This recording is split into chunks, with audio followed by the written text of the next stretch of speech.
Je m'appelle Mike et ma femme Emily et moi sommes mariés depuis 15 ans. Notre famille m'a apporté une grande joie et j'ai apprécié l'amour que ma femme m'a donné. Au fil du temps, notre relation s'est développée et nous avons eu 2 adorables filles. Nous avions tous les deux des emplois stables et prospères. Emily a travaillé comme traductrice dans un studio de cinéma et moi comme agent de sécurité dans une entreprise. Mon amour pour ma femme était incommensurable et j'avais confiance en son dévouement éternel à mon égard. Nous étions en bonne santé et vivions dans une belle maison dans un quartier agréable. Notre vie était pleine de bonheur et c'était parfait. Après la naissance de notre deuxième fille, Emily a eu du mal à perdre le poids qu'elle avait pris, mais ses yeux bleus captivants sont restés attrayants. Elle a choisi de ne pas porter de lentilles de contact parce qu'elles lui causaient une gêne lors de la lecture ou du travail avec des papiers. Au lieu de cela, elle portait des lunettes à grands verres qui mettaient en valeur l'attrait de ses yeux, les rendant encore plus séduisants. Mon amour pour elle est resté inchangé. J'étais sûr qu'elle m'aimait vraiment car notre lien fort était évident. Notre famille était remplie de bonheur car nous avions 2 belles filles et la stabilité financière n'a jamais été une préoccupation. Ma vie était remplie de bonheur jusqu'à ce moment fatidique. Après 15 ans de mariage, un incident désagréable s'est produit qui a menacé l'harmonie et la perfection de notre monde. Ces dernières années, Emily a pris l'habitude d'aller à des soirées avec ses collègues féminines. Ils visitèrent différents pubs, alternant leurs lieux préférés. Le vendredi, ils se retrouvaient dans ces lieux après le travail. Emily m'a souvent assuré que c'était juste une occasion de discuter et de se détendre. Naturellement, cela ne me dérangeait pas qu'elle passe du temps dans de tels endroits. Après tout, je rentrais invariablement à la maison tôt le matin et j'assumais la responsabilité de nos filles. Les soirs où Emily sortait avec ses amis, je préparais le dîner pour nos filles et j'étais heureux de les aider à faire leurs devoirs. Accomplir ces tâches m'a apporté une grande joie. Emily rentrait généralement chez elle vers 20h après ses sorties, ce qui nous permettait de profiter du week-end avec toute la sympathique famille. Nous aimions passer du temps ensemble, ce qui nous faisait à tous beaucoup de plaisir et bien sûr. Nous dînions ensemble avec nos filles le samedi soir, mais ces derniers mois il y avait eu un changement. Emily a commencé à rentrer à la maison plus tard que d'habitude les nuits où elle passait du temps avec ses amis. Au lieu de rentrer à la maison vers 8h, elle rentrait vers 10h et je sentais qu'elle avait bu quelques verres. Malgré mes remarques, je n'ai pas exprimé mon inquiétude. Après tout, elle est restée la même épouse affectueuse et dévouée qu'elle a toujours été. Chaque fois qu'elle revenait d'une sortie, son visage s'illuminait d'un sourire familier, me donnant envie de la serrer fort dans mes bras. J'ai réalisé que sortir avec des amis était pour Emily un moyen de se détendre, lui permettant d'échapper à la pression d'une semaine de travail stressante. Je me suis assuré que ses interactions avec les collègues avec qui elle passait du temps étaient inoffensives et purement pour le plaisir. Même si elle commençait à rentrer plus tard que d'habitude, je ne voyais aucune raison de m'inquiéter. Mais il y a quelques semaines, un lundi matin, j'ai reçu un email d'un expéditeur anonyme qui se présentait comme un simple ami. Au début, j'ai décidé de supprimer la lettre sans la lire mais après réflexion, j'ai décidé de prendre le temps de me familiariser avec son contenu. La lettre que j'ai reçue était comme ça. J'étais au Black Crow vendredi soir dernier et j'ai remarqué votre femme parmi un groupe de personnes. Elle semblait énormément apprécier ça. Je n'ai pas pu m'empêcher de remarquer qu'elle dansait presque exclusivement avec un homme en particulier de sa compagnie. Au cas où cela vous intéresserait, j'ai décidé de capturer ce moment et j'ai pris une photo avec mon téléphone portable. Regardez bien la photo et si vous pensez toujours qu'il n'y a rien de mal dans ces actions, n'hésitez pas à ignorer ce message.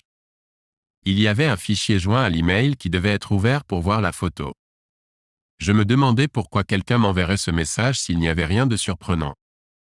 De plus, la lettre avait déjà semé en moi des doutes et je me sentais mal à l'aise quant à ce que j'allais découvrir. Ce n'était pas agréable d'apprendre qu'Emily avait dansé en marchant avec un homme dont elle n'avait jamais parlé auparavant.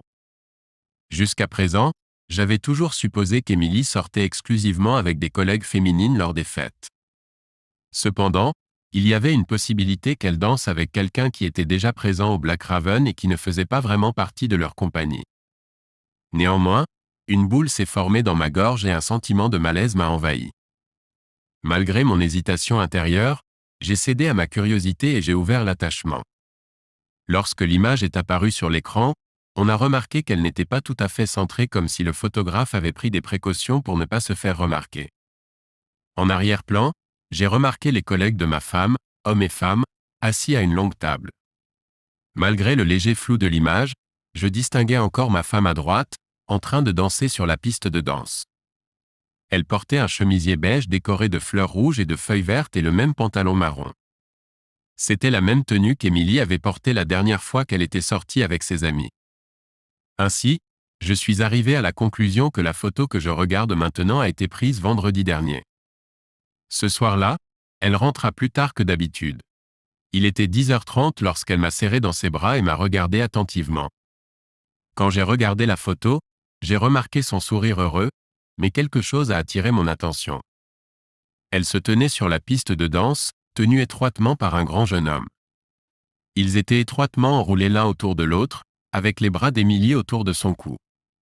J'ai été assez surpris par ce que j'ai vu. Je ne me souvenais pas d'avoir jamais dansé aussi mal avec Émilie ni de m'être comporté de la sorte avec une autre femme en public.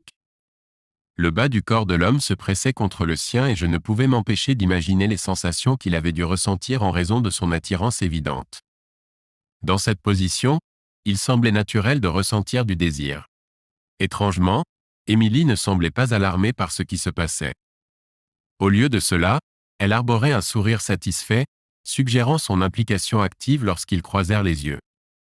J'ai été révolté de voir ma femme, la mère de nos 2 filles, si proche d'un étranger et manifester ouvertement son affection en public.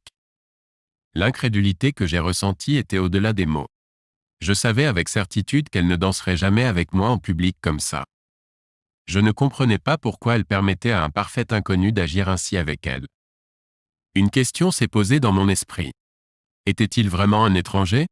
Le doute s'est glissé et s'est développé rapidement, écrasant toutes mes tentatives pour le supprimer. Divers scénarios impliquant ma femme et des hommes inconnus ont commencé à se jouer dans mon esprit. Un fort sentiment de nausée m'envahit, m'amenant à me précipiter vers la salle de bain où j'ai vomi à regret mon petit déjeuner. Perplexe, j'ai observé Émilie, ma femme bien-aimée, se comporter d'une manière qui faisait allusion à la promiscuité. Avait-elle vraiment une liaison ? Comment a-t-elle pu me trahir ainsi que nos 2 filles ? D'innombrables autres questions remplissaient mes pensées, mais une revenait sans cesse. Qui était cet homme ? Je ne pouvais m'empêcher de supposer qu'il était un de ses collègues. Depuis combien de temps cette implication secrète se déroulait-elle sous mon nez ? Qu'est-ce qui l'a poussé à s'engager dans une relation aussi trompeuse avec lui ?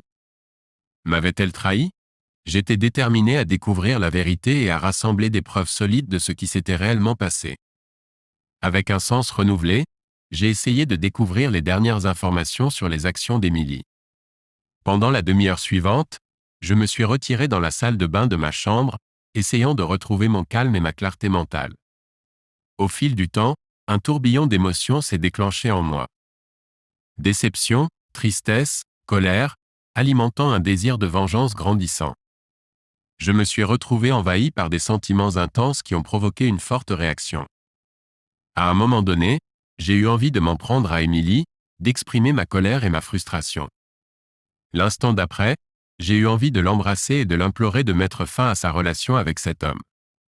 Le divorce semblait être une option viable, mais quelques minutes plus tard, j'envisageais déjà le pardon et lui donner une autre chance.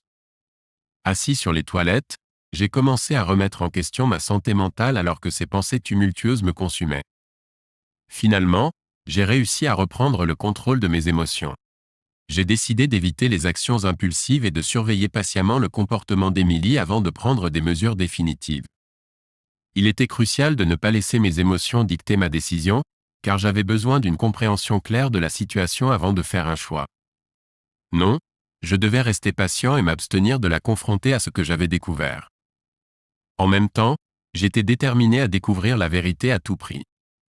J'avais besoin de preuves concrètes pour déterminer si elle était infidèle ou si elle se livrait simplement à une jouissance excessive. Cependant, je ne pouvais pas ignorer le fait qu'elle m'avait trompé en me cachant toute la vérité sur ses sorties avec ses amis. J'ai remarqué que son lieu de travail n'était qu'à quelques pâtés de maison de là où je travaillais.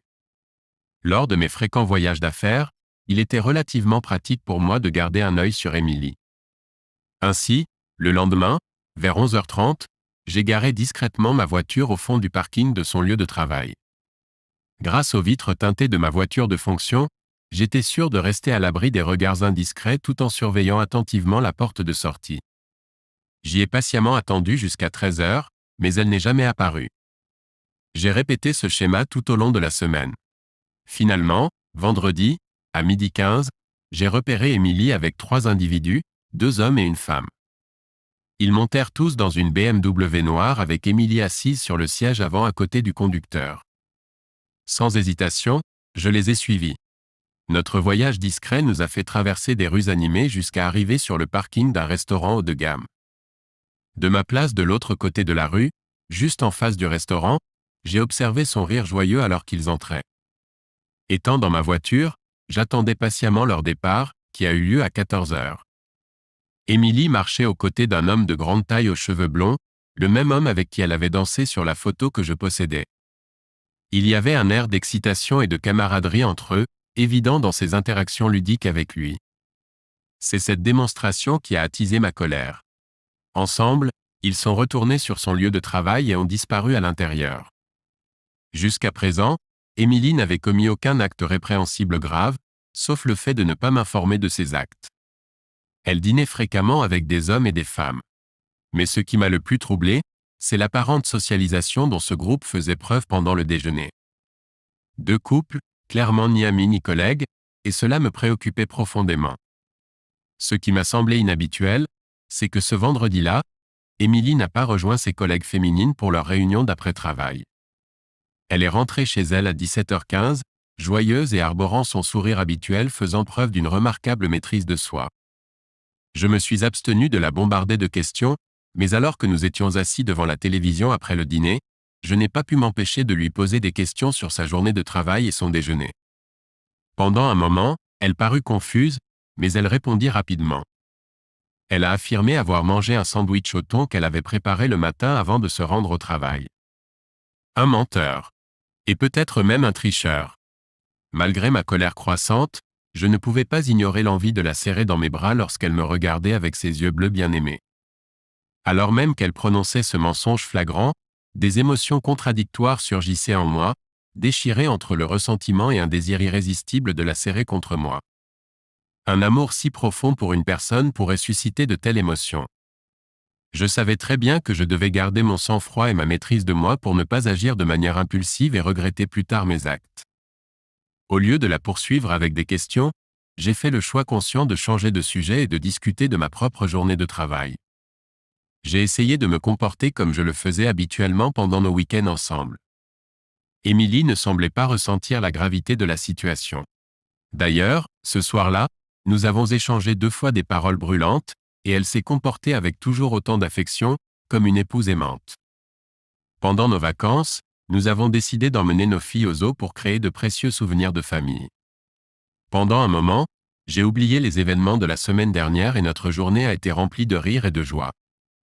Tout au long de la semaine, je me suis abstenu de la surveiller pendant le déjeuner, car j'avais prévu de la retrouver vendredi soir après le travail. Lorsque mes filles sont rentrées à la maison vendredi à 15h15, j'étais déjà là et j'attendais leur retour avec impatience. Je leur ai commandé une pizza, m'assurant de leur bonheur, et leur ai expliqué que j'avais des affaires au bureau. Je les ai laissés tous les 2.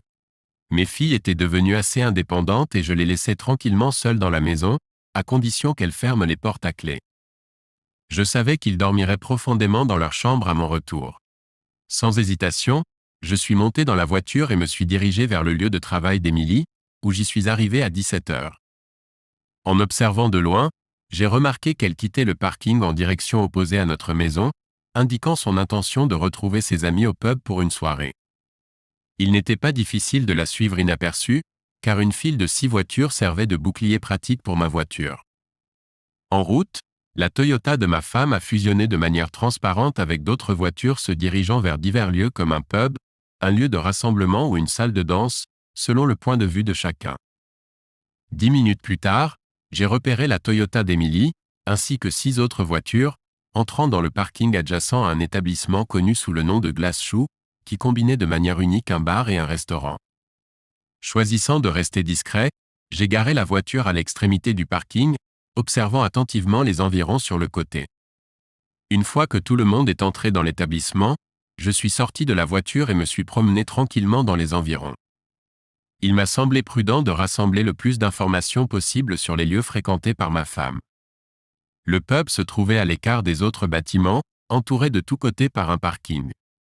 2 de ces murs faisaient face à la rue puisque le pub occupait un espace d'angle, tandis que les 2 autres côtés étaient marqués par une clôture en cèdre soigneusement taillée mesurant 5 pieds de haut, devant laquelle des places de stationnement étaient disponibles. À ce moment-là, j'ai remarqué une BMW noire du groupe, la même qu'Émilie avait utilisée pour aller au restaurant le vendredi précédent. Étonnamment, elle était désormais garée bien en vue devant la haie de cèdre, ce qui la distinguait des autres voitures garées à l'extérieur du bâtiment. En y regardant de plus près, je me suis rendu compte que le bâtiment avait 2 entrées différentes, l'une menant au restaurant et l'autre à un bar situé à l'arrière. Le bar et le restaurant avaient des portes coupe-feu destinées uniquement aux urgences. Du côté opposé, là où étaient garées la plupart des voitures, il y avait une entrée supplémentaire. De plus, il y avait une autre entrée menant au bar, mais la compagnie d'Émilie ne l'utilisait pas. Au lieu de cela, ils ont choisi l'entrée menant à la partie restaurant du bâtiment. De retour à la voiture, j'ai récupéré la tenue que j'avais préparée pour cette occasion. Rapidement, j'ai enfilé un coupe-vent noir, j'ai enfilé une casquette de baseball et j'ai mis des lunettes pour modifier mon apparence. Enfin, j'ai inséré une prothèse de protection dans ma bouche pour modifier légèrement les traits de mon visage, à la manière d'un protège-dents de boxeur. Malgré son obstacle à la parole et à la consommation d'alcool, je n'y ai pas prêté attention car mon intention n'était pas d'engager une conversation ou de consommer des boissons. En regardant mon reflet dans le rétroviseur, je me suis assuré que je resterais méconnaissable. Après avoir patiemment attendu encore 1 heure dans la voiture, je suis finalement entré dans le bar. J'ai repéré un groupe comprenant ma femme, assis ensemble près de la piste de danse, en train de prendre un verre et de passer un bon moment. Parmi eux se trouvaient 6 femmes et 4 hommes, dont ma femme. En remarquant que ma femme était assise à proximité du même homme avec qui elle avait dîné le vendredi précédent, une vague de tristesse et de déception m'a submergé. Je ne pouvais pas me débarrasser du soupçon qu'il y avait quelque chose entre eux. Décidant de m'éloigner de la situation, j'ai choisi une table dans le coin le plus éloigné, aussi loin que possible d'eux. De mon point d'observation, j'ai commencé à observer de près les événements qui se déroulaient. L'endroit que j'ai choisi était faiblement éclairé, occupé par plusieurs individus soignant leur chagrin, un peu comme moi. J'étais sûr que personne ne ferait attention à moi dans ce coin. En moins de quelques minutes, la musique a commencé à jouer, attirant les gens vers la piste de danse. Avant de pouvoir me détourner, j'ai vu Émilie danser avec un homme assis à côté d'elle. D'étranges sourires apparurent sur les visages des 3 hommes restant à table alors qu'ils regardaient Émilie et son partenaire danser. Il est devenu évident pour moi qu'Émilie et cet homme étaient plus que de simples connaissances, et que tout le monde à proximité était témoin de leur danse. Plusieurs heures passèrent et leur groupe se réduisit à Émilie, une autre femme et 2 hommes. Finalement, les 2 couples se sont retrouvés sur la piste de danse, ne laissant aucun doute à toutes les personnes présentes sur le fait que ma femme et cet homme étaient amants. Il rapprocha Émilie, plaçant ses mains sur sa taille. Ils se balançaient sur la piste de danse avec des mouvements subtils, leurs corps serrés l'un contre l'autre. À ce moment-là, je l'ai vu se pencher pour l'embrasser, lui murmurant quelque chose à l'oreille. Je l'ai vu hocher la tête en réponse, et sans hésitation, ils ont quitté la pièce main dans la main. Intrigué, je l'ai suivi discrètement dans la rue sombre. Je les ai regardés marcher main dans la main jusqu'à sa voiture. En gardant mes distances, je les ai vus entrer sur la banquette arrière. On comprit pourquoi il avait garé la voiture dans la dernière rangée du parking près de la haie de cèdre. Il recherchait l'intimité, à l'abri des regards indiscrets. En l'absence d'autres voitures à proximité, la haie servait de bouclier pour son véhicule et il se sentait probablement en sécurité à cet endroit. La curiosité m'a consumé alors que je contemplais leurs intentions. Jusqu'où Émilie était-elle prête à aller? Déterminée à découvrir la vérité, je me suis dirigé prudemment vers l'extrémité opposée du parking. Furtivement, je me frayais un chemin entre les voitures garées, m'efforçant de rester inaperçu. Avant de m'en rendre compte, j'étais positionné à côté de l'arrière de sa voiture noire. Au début, j'ai remarqué une absence de monde à l'intérieur. Il m'est venu à l'esprit qu'ils étaient probablement sur la banquette arrière. Dans la pénombre près de la haie, j'étais certain qu'il ne me repérerait pas depuis l'intérieur de la voiture. Je me suis donc rapproché prudemment et me suis penché vers l'une des vitres arrière. Malheureusement, les vitres fortement teintées empêchaient de voir quoi que ce soit. Malgré la mauvaise visibilité, j'entendais encore des voix étouffées à l'intérieur de la voiture. J'ai eu du mal à décider si je devais intervenir immédiatement et la sauver ou attendre et attraper Émilie en train de la trahir. Le choix m'a tourmenté, mais je n'ai pas eu le temps de me décider. Comme le destin l'a voulu, la voiture s'est mise à vibrer au rythme de la musique qui, à mon grand désarroi, s'est avérée être la préférée de ma femme. Ma colère m'a submergé. Et sans réfléchir, j'ai tiré sur la poignée de porte et j'ai inondé la voiture de la lumière provenant de la lanterne du toit. À ma grande horreur, j'ai découvert ma femme bien-aimée, Émilie, allongée sur le dos avec son amant au sommet d'elle. Ils se livraient à leurs activités illicites. J'ai tranquillement retiré mes lunettes et mon dentier qui cachait ma véritable identité. Alors que l'intérieur de la voiture s'éclairait, les yeux d'Émilie s'écarquillèrent sous le choc et la reconnaissance. En quelques secondes, son expression passa de la joie à l'incrédulité totale. Après un bref instant, elle parla, sa voix tremblante et incertaine. « Oh mon Dieu, Mike, s'il te plaît, pardonne-moi » marmonna-t-elle. « Ne vous précipitez pas dans des décisions que vous regretterez. Cela ne signifiait rien pour moi. Juste attends-moi. » J'ai fermé fermement la portière derrière moi et me suis rapidement dirigé vers ma voiture. Alors que je m'éloignais du parking, Émilie me poursuivait déjà, me suppliant d'attendre de toute urgence. Moins de 5 minutes plus tard, elle arrivait chez elle échevelée, les larmes aux yeux. « Oh mon Dieu, chérie, je suis vraiment désolée, plaida-t-elle. Je t'aime plus que tout au monde. Je comprends que je t'ai blessée, Émilie. Vous avez rompu nos vœux de mariage. Au cours de nos 15 années ensemble, je ne t'ai jamais trahi. Si j'avais su que tu trichais, j'aurais peut-être aussi cherché du réconfort ailleurs.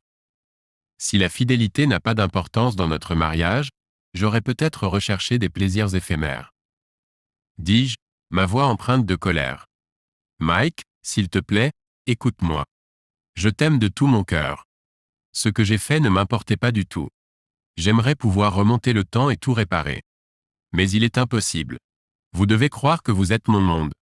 Si vous comparez ma vie avec la vôtre et celle de nos 2 filles, cela n'a aucune importance. » Les larmes coulaient sur son visage alors qu'elle luttait pour contenir ses émotions, enfouissant son visage dans ses mains comme si elle cherchait le salut.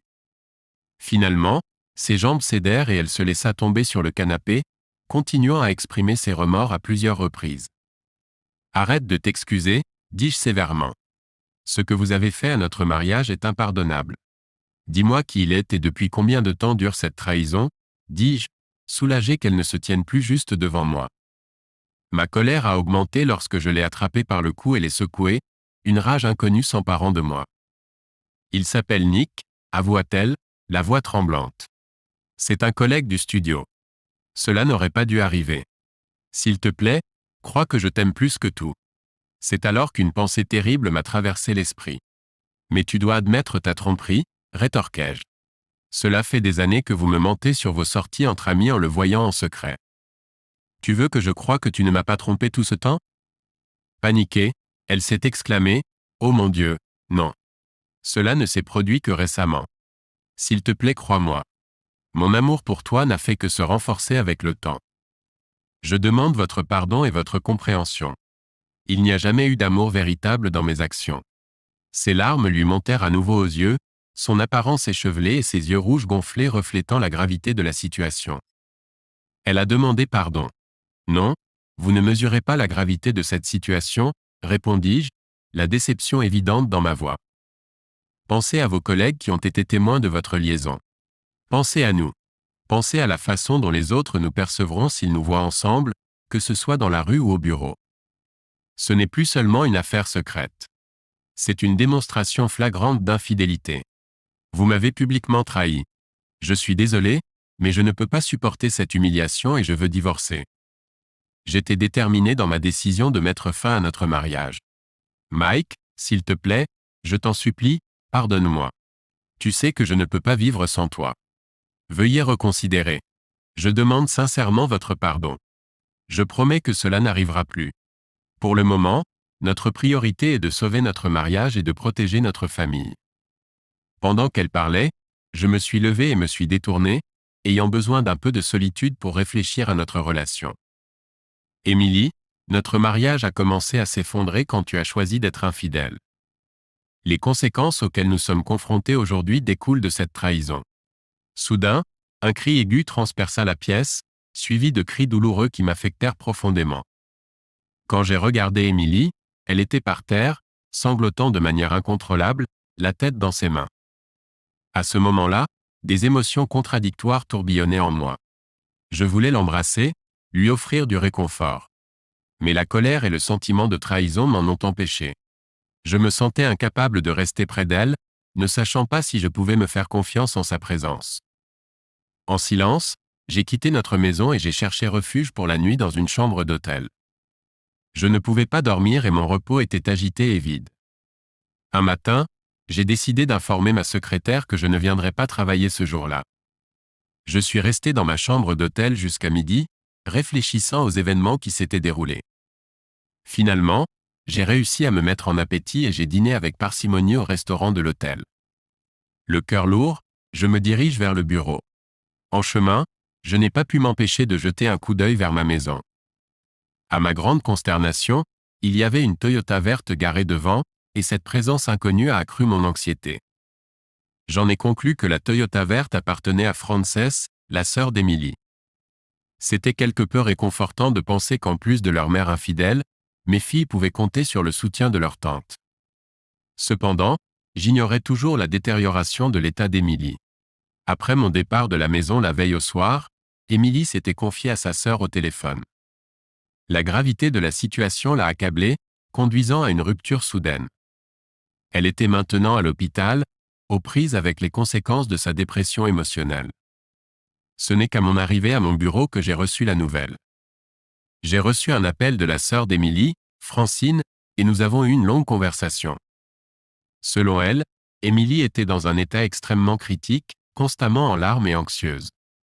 Ce qui m'a choqué, c'est que moins d'une heure après mon départ la veille au soir, ma fille aînée avait contacté Francine, l'informant qu'Émilie était délirante et que j'étais absent.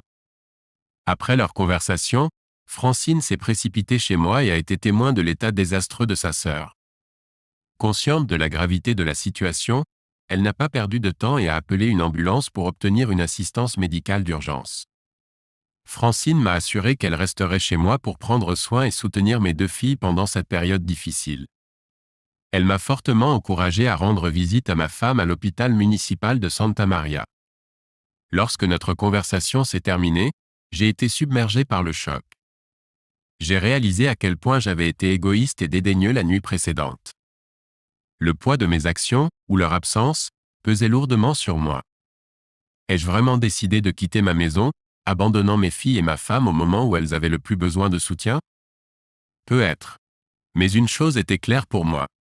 Si j'étais resté avec elles ce soir-là, il y avait une possibilité inquiétante, aussi infime soit-elle, que mes émotions auraient pu conduire à de la cruauté en raison de l'immense douleur causée par ces actes. Même si elle a peut-être joué un rôle important dans la rupture de notre mariage, je ne m'étais jamais considéré comme une personne qui ignorait les problèmes ou évitait d'y faire face directement jusqu'à hier. Est-ce que c'est ce que j'ai fait? Dans cette situation, Émilie et moi avons été confrontés à un problème monumental, certainement important. Mais quitter ma famille au moment où ils avaient le plus besoin de moi était-il le seul moyen de justifier ma décision? Le regret et la culpabilité m'ont submergé, intensifiant mon sentiment de tristesse. Les larmes coulaient sur mon visage tandis que je me cachais derrière la table.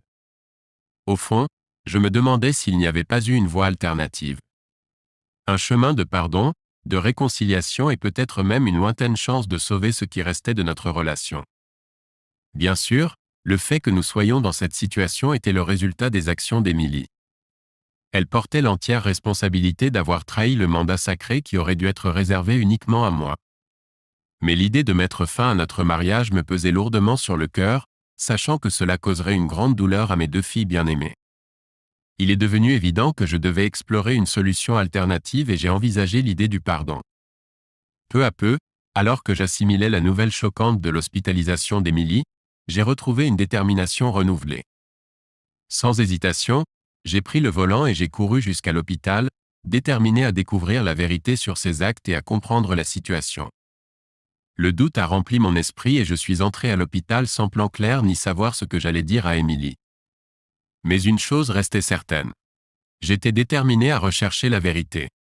Alors que j'étais assis à l'hôpital, j'ai réfléchi à un morceau de sagesse que ma mère m'avait transmis un jour. Les tricheurs finissent toujours par subir les conséquences de leurs actes. Cette idée me vient encore à l'esprit lorsque je repense à la trahison de ma femme alors qu'elle n'avait que 20 ans. Émilie et moi nous sommes mariés et notre mariage autrefois heureux semblait être un rêve devenu réalité. Nos 2 filles bien-aimées nous apportaient de la joie et notre maison confortable dans un quartier charmant était un symbole de contentement. Nous n'avons pas eu de problèmes financiers et, surtout, notre amour était indéniable. Cependant, la vie a pris une tournure inattendue lorsque, peu après que notre plus jeune fille ait eu 6 ans, Émilie a décroché un emploi dans un studio de cinéma voisin. Grâce à sa maîtrise de plusieurs langues étrangères, elle a obtenu un poste de traductrice de film. Son travail en tant que traductrice vocale était vraiment impressionnant, nous assurant une stabilité financière grâce à ses compétences impeccables. Pendant 5 ans, ma femme a excellé dans son rôle jusqu'à l'arrivée d'une nouvelle traductrice. Ce grand collègue charismatique aux cheveux blonds est rapidement devenu le centre d'attention du personnel du studio. Malgré les nombreux admirateurs qu'il avait, il semblait indifférent à leur affection.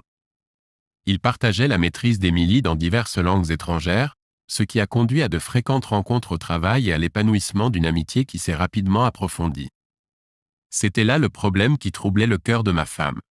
L'amour s'est glissé subrepticement dans ses émotions avant qu'elle ne les comprenne pleinement, la laissant dans un état de confusion. Peu de temps après, elle réalisa qu'elle était tombée amoureuse de lui.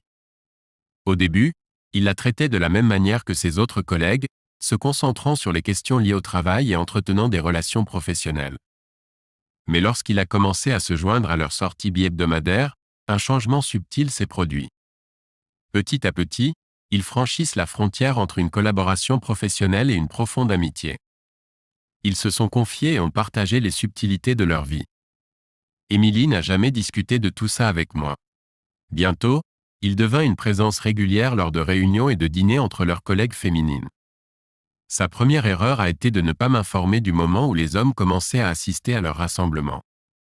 Avec le temps, leur connexion a évolué vers quelque chose de plus profond.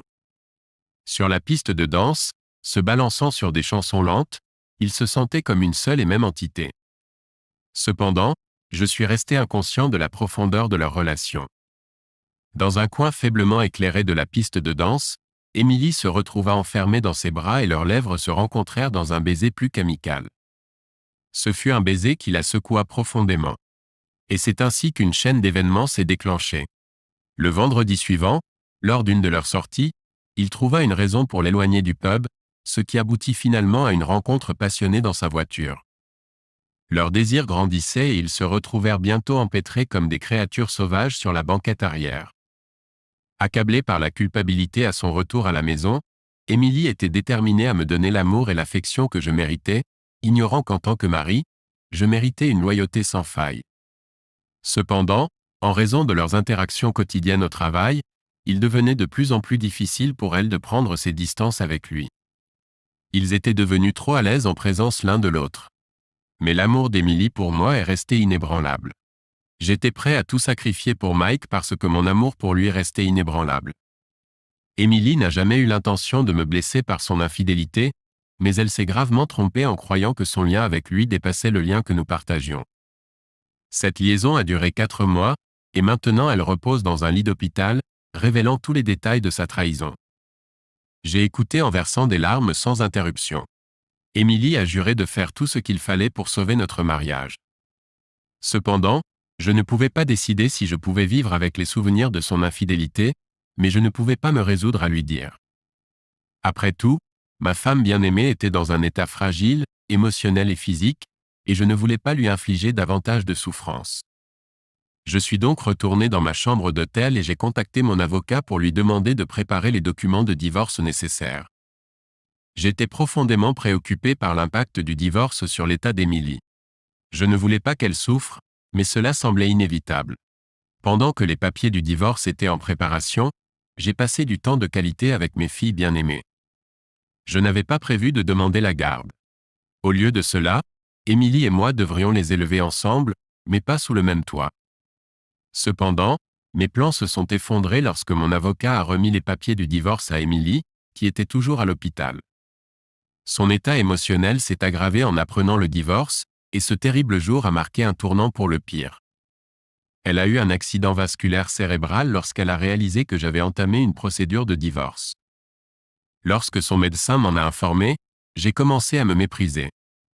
J'aurais dû attendre pour divorcer qu'Émilie soit complètement rétablie. J'ai passé 3 jours à ses côtés, en lui tenant la main. L'état d'Émilie s'est détérioré et même après 2 mois, elle n'a montré qu'une amélioration partielle. Elle est restée paralysée du côté gauche, et c'était une situation déchirante pour nous tous. Je m'en voulais entièrement, mais en même temps j'ai compris que si Émilie n'avait pas eu une liaison secrète avec sa collègue, rien de tout cela ne serait arrivé. J'avais beau essayer de me convaincre de rester dans la même maison qu'Émilie et nos filles, je n'y parvenais pas. Chaque fois que je la regardais, je me souvenais de cette scène de trahison dans la voiture. J'ai donc emballé mes affaires et emménagé dans un appartement loué à proximité pour rester près de mes belles-filles. Même si je ne voulais pas que cela se passe ainsi, c'était Émilie elle-même qui avait transformé notre vie autrefois heureuse en chaos et en souffrance.